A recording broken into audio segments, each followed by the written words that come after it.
Hello mga Lods! Welcome back ulit dito sa channel ko mga Lods. Kumusta kayong lahat dyan? At ako ang kumusta nyo, ayos lang. So, kakarating lang natin galing sa trabaho. Aalis lang tayo. Pupunta tayo ng Best Buy. Kasi nga hindi pa tayo nakahanap ng yung lagayan ng ng camera. So, samahan nyo ako mga Lods, tara.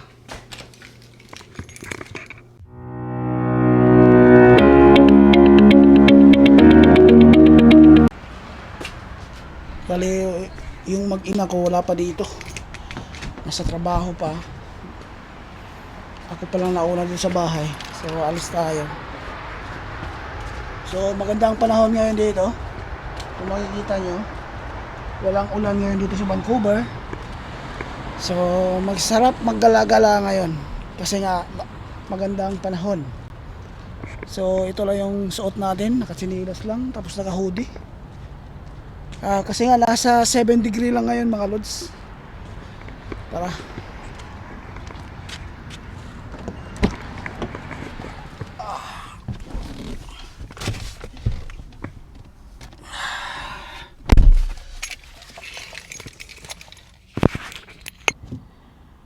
Hanap muna tayo kung saan yung pinakamalapit na Best Buy dito sa lugar natin. So, saan ba banda? Richmond kaya Camby. Meron din sa Camby. Sa 5.8 medyo malayo yun Saan kaya banda? 6.5 Maki Avenue. Doon sa may kuwan.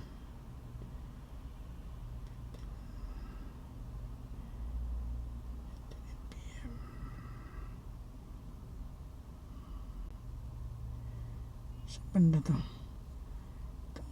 Malayo. So itong Richmond 20 minutes. Camby, Burnaby. Hindi natin alam kung saan yung mas malapit. Makikita naman dito kaso nga lang medyo matraffic doon ngayon. Kung pupunta tayo ng Richmond, matraffic din doon. So dito na tayo sa may Burnaby yata. Ayos na itong Burnaby. So starting route to Best Buy. Matagal na kami dito sa Vancouver pero Head east on East 60th Avenue. nagmamaps pa rin ako pag umaalis kapag hindi ko alam yung buwan. Masyadong malaki kasi ang Vancouver kaya kailangan mo mag Google Maps or Maps para hindi ka maligaw. Alam ko naman yung pasikot-sikot kaso nga lang yung mismong lugar hindi ko kabisado. So tara mga Lods, bibili tayo ng ganito mga Lods pakita ko sa inyo yung ganyan, yung pagkabit dito. Itong ganito, yan. Lalagay natin dito. Dito natin lalagay para pag nandiyan yung camera, kitang-kita yung dinadaanan. Di ba? So, hindi pa tayo nakabili niyan. So, hanap tayo ngayon mga Lods. Tara, samahan niyo ako. So, ganitong oras mga Lods, matraffic talaga dito sa Vancouver. Kasi labasan ng mga tao ngayon, alas 4 ng hapon, alas 4:30. So, matagal-tagal ang biyahe kasi nga busy ang daan. So, ang biyahe papunta doon is 20 minutes. Pero kung tutusin malapit lang yan Masyado lang matraffic pag ganitong oras. Gawa ng nagsi-uwi yung mga trabahante Kaya tayo medyo matatagalan yung biyahe.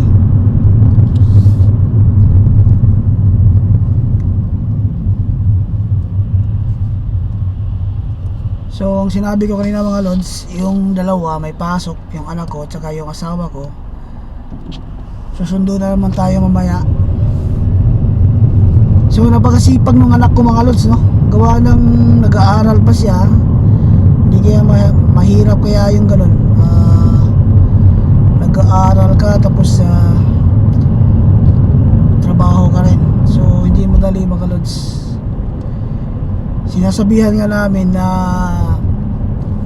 huwag ka na magtrabaho, kami na bahala. Ayaw pa rin mga Lods. Gusto niya may sarili dito sa pera. Kaya hinayaan na namin. So, ayos lang. Importante ang mahalaga. So, ma-traffic ang daan. Dito tayo dumaan sa may Marine Drive. So, sabi ng Google Map, dito tayo dadaan sa may Boundary Road. Doon yata tumalapit sa may Metro Town. Kaya check lang natin, baka pagdating dun no, walang stocks no. Sayang ang biyahe. Kaya mo na, ganun talaga. Dito na tayo sa Bisbay mga lods. Dito sa may Burnaby. Ito yung itsura na dito mga lods. Nakikita nyo, ganda na. Ayan ang Bisbay oh. So ito yung itsura dito. Ganda.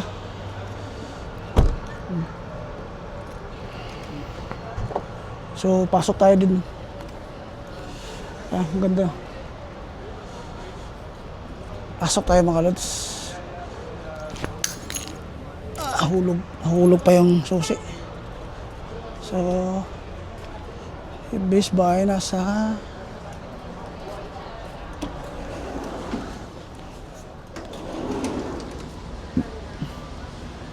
saan ba ang Bisbay?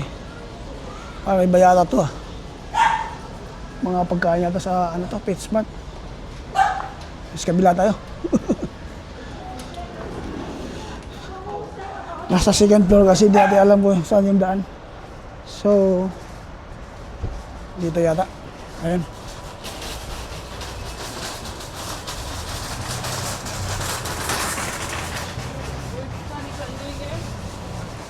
First time kong pumunta rito na banda lods. Malaki kasi itong Vancouver. Kaya first time natin dito. So pasok tayo dun sa taas.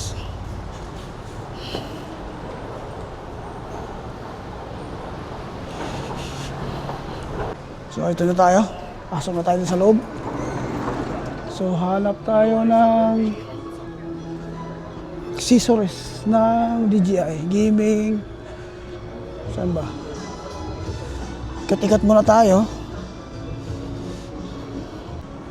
sa mga DJI dito. Ito mga, wow, dami dito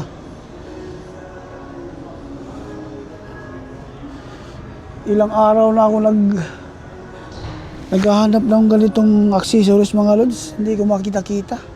Meron naman sa sa online kasi nga lang matagal. Kaya try natin dito makahanap.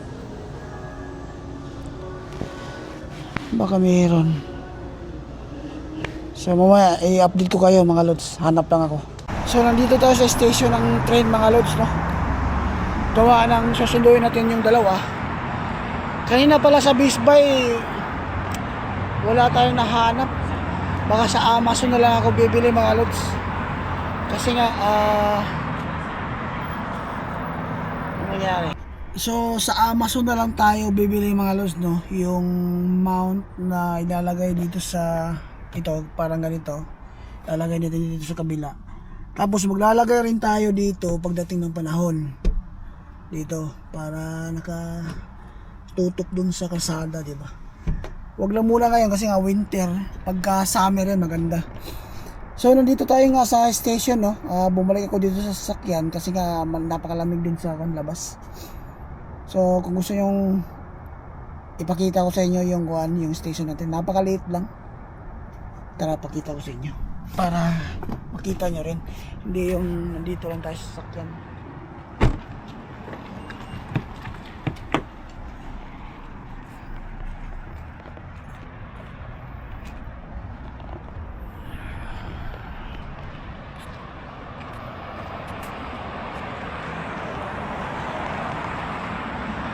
So ito yung station ng train. Bago sa sasakyan. Ayan, maliit lang. Napakaliit lang tong station na to. Kaya daming tao dun. Dito lang tayo kasi maraming tao dun. Ano to? Langgara. Ayan o, Langgara station. Ito na yung Nandito na yung mga mahal ko sa buhay. Yung isang mahihain sa camera, tsaka yung isang nagtawag doon. tsaka yung isang Sa airport. hindi siya ano. Ikaw yung interviewin ko ngayon ha. Kasi ang title lang ano natin ngayon, working student. Pagod pala yung anak ko mga lods, hindi natin may interview. Kahit kunting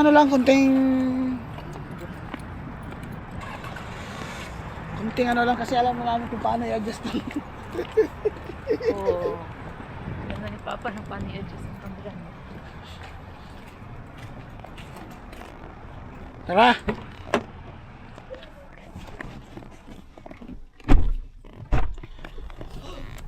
Ba't ang lamig ngayon, no? Pagod eh. May bida matapos. Bilong dapat kasi mga kumpba dyan di. Alas na eh. Nag-moves yung ano. So, kumusta pala yung ano mo, Tia? Yung trabaho mo? Papoy tayo. Kunting ano lang, kahit mga 2 minutes lang. I'm tired. I'm so tired. So, kumusta naman yung school mo? Hindi ka ba nahirapan?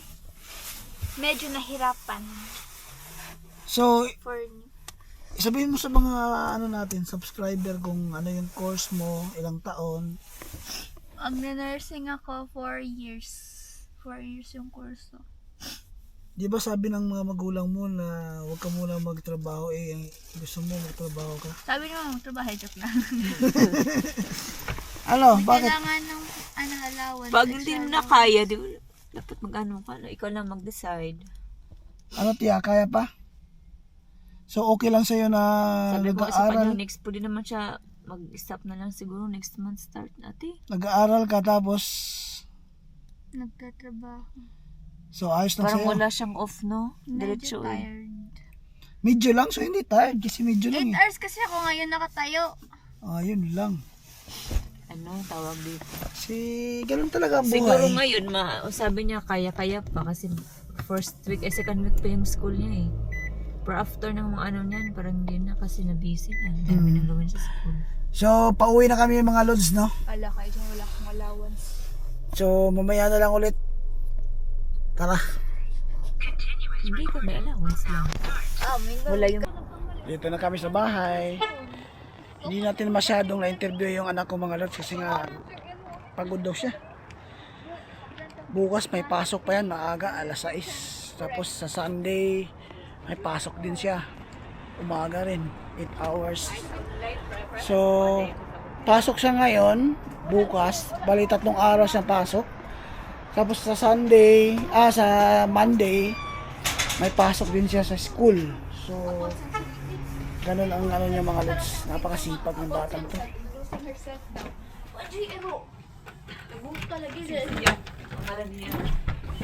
Dagang big choices yung ako nakabutang.